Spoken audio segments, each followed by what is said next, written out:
What is an oud? So oud is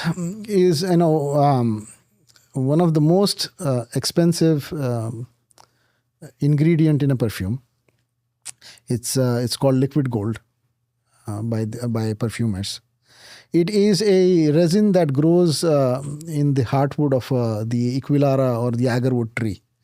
So Where's this tree the located? tree is mostly found. So it's actually like a crescent, starting from Assam in India, going all the way up to New Zealand and Papua New Guinea.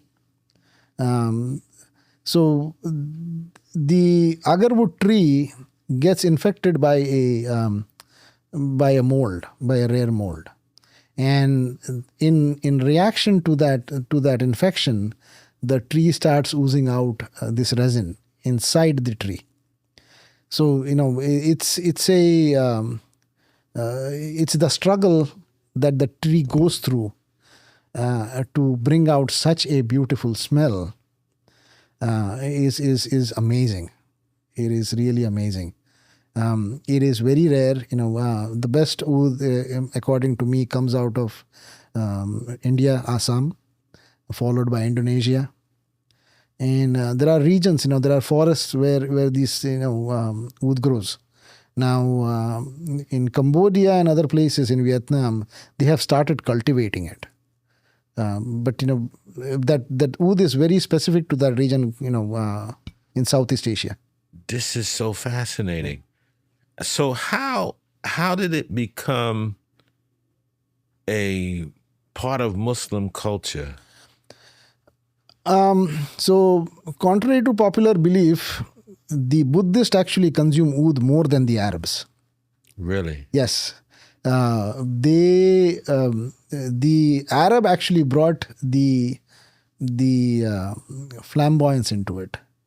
But there's an African part of this expression too, in terms of the love of fragrance, perfume. So are you saying it came from the East and moved west? It came from the Southeast Asia, and then when traders would bring spices, they would bring oud. So Bombay, used to be like a very big hub, because going into Assam, going into the jungles, was not safe. So the farmers would actually bring their oud, to Bombay to sell. And then when the Arabs, you would come, for buying their clothing and their spices, they would actually get the oud. That's where the oud came, to the Middle East. That's where it came from. And then from the Middle East to North Africa and West Africa. Yes, because see, Mecca being the center of of the Islamic world, whoever comes to goes to Umrah or goes for Hajj, they will experience the oud, and they will bring it back, to them, with them, and I think that's where it spread across, the entire Muslim world, and then to other people as well. So fascinating. Yep. So brother, you're located right next to Princeton University. Yes. And also Rutgers. Yes. What's your clientele like? Do you get a lot of students, Muslims only? What? No, so majority of my clientele, is African American, non-Muslims. We do have a lot of Muslims that come over. Yes, students from Rutgers, students from Princeton, professors from Princeton.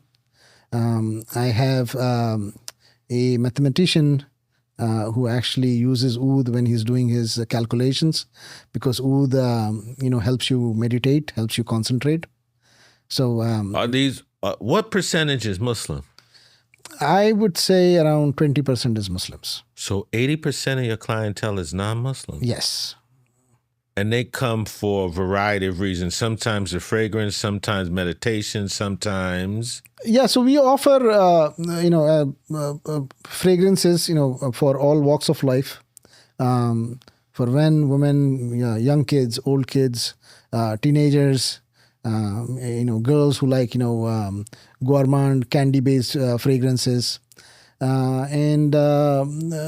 have, traditional fragrances, which are, 100 years old recipes, which are there. So, you have, what I call, uncles and, who come over and says, son, you have that fragrance, that I used to use, 50 years ago. And so we keep a good collection in our library. We have, people coming from all walks of life, to the store. All walks of life. Now, how did you move from the basement to your shop? So as the business grew, I took over the entire basement.